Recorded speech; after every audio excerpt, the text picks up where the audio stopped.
Bizimlə birbaşa canlı bağlantısında millət vəkili Cavanşir Feyziyevdir. Salam Cavanşir bəy. Salam Elvar bəy. Xoş gördük sizi.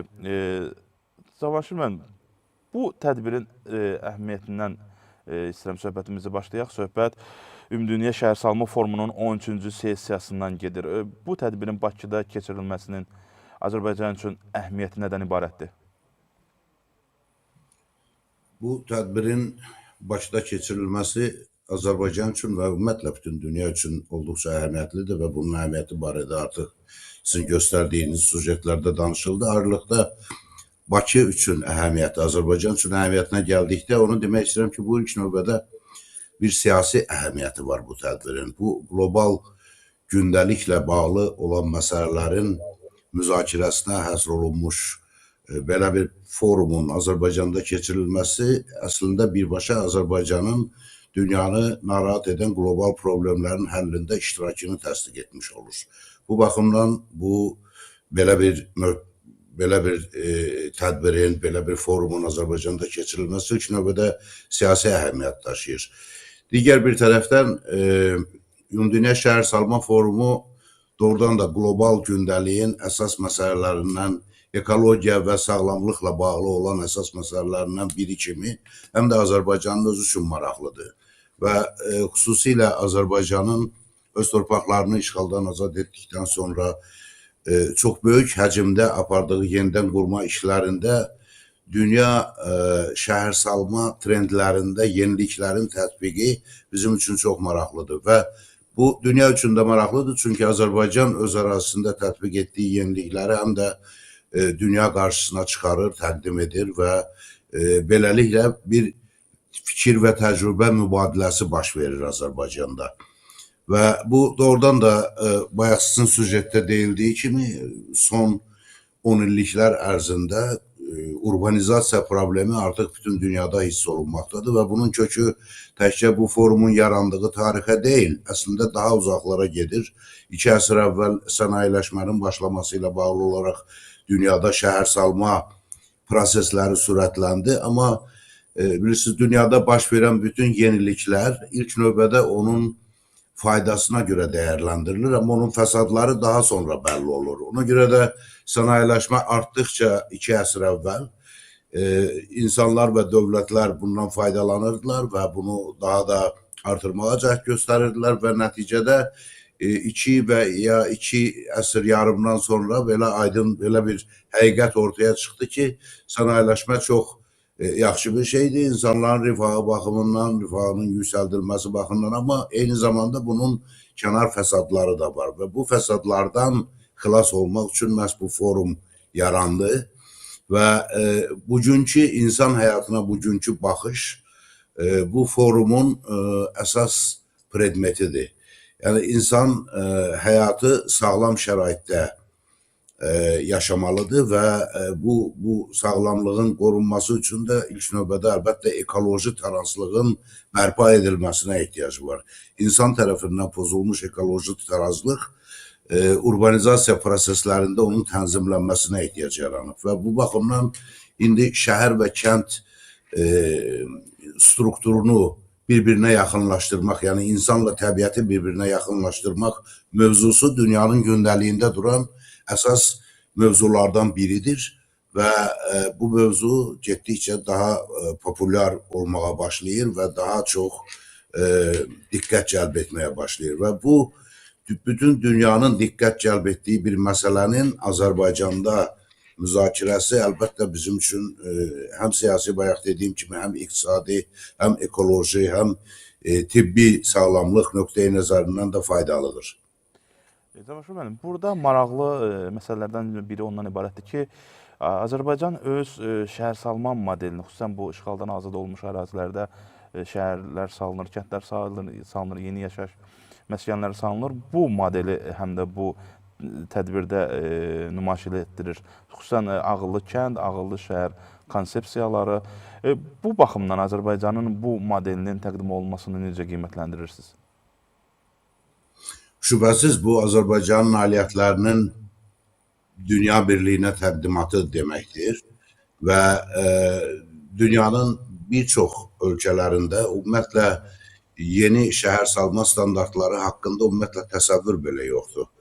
Məsələn, biz hal-hazırda əgər ən müasir standartlara əsaslanan yeni şəhər salmadan danışırıqsa, amma dünyanın, mən deyərdim, böyük bir hissəsində, bəlkə də ən azı 1/3-də ümumiyyətlə şəhər mühiti, şəhər infrastrukturu haqqında elə də ətraflı bir təsəvvür yoxdur. İnsanlar özləri tikdiyi mənzillərdə yaşayırlar və ona görə də bu forumun əsas müzakirə mövzularından biri də məhz mənzillə bağlıdır, mənzil təminatı ilə bağlıdır.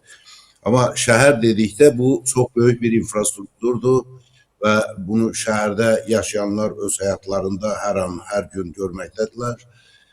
Və ona görə bu doğrudan da çox böyük bir işdir, qlobal bir mövzudur və bu baxımdan Azərbaycan öz torpaqlarını işğaldan azad etdikdən sonra Azərbaycanın gördüyü işlər nümunəvi işlərdir. Onlar dünyanın həm inkişaf etmiş ölkələrinə, həm inkişaf etməkdə olan ölkələrə, həm geridə qalan ölkələrə, inkişafdan geridə qalan ölkələr üçün maraq doğuracaq bir təqdimatdır.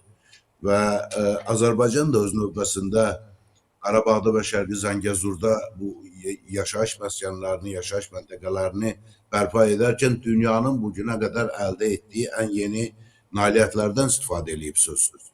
Amma bunlara yaradıcı şəkildə yanaşma Azərbaycanın öz təbiətinə və öz mədəniyyətinə uyğun şəhər salma və ağıllı kəndlərin, ağıllı şəhərlərin salınmasını həyata keçirməsi bütün dünya üçün də inanıram ki, maraqlı olacaq və əminəm ki, bu forumda iştirak edən mütəxəssislər, təhlilçilərin bir çoxu, ekspertlərin bir çoxu məhz həmin əraziyə, işğaldan azad olunmuş ərazilərə də səfər edəcəklər və orada yeni şəhər salma və yeni kənd yaşayış məntəqələrinin salınmasının əməli şəkildə necə həyata keçirildiyinin şahidi olacaqlar.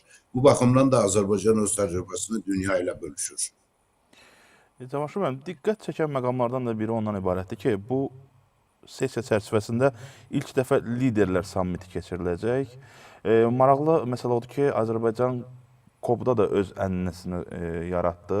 Hansı ki, KOB-un keçmiş dövründə bu ənənələr yox idi. Eyni ilə burada da biz görürük ki, ilk dəfə liderlər sammiti keçirilir və Azərbaycan liderlərin diqqətinə hazırda dünyada müşahidə olunan mənzil problemini çatdırır və bunu qlobal miqyasda, yəni lider səviyyəsində müzakirəsini təşviq edir. Bu barədə fikirləriniz necədir?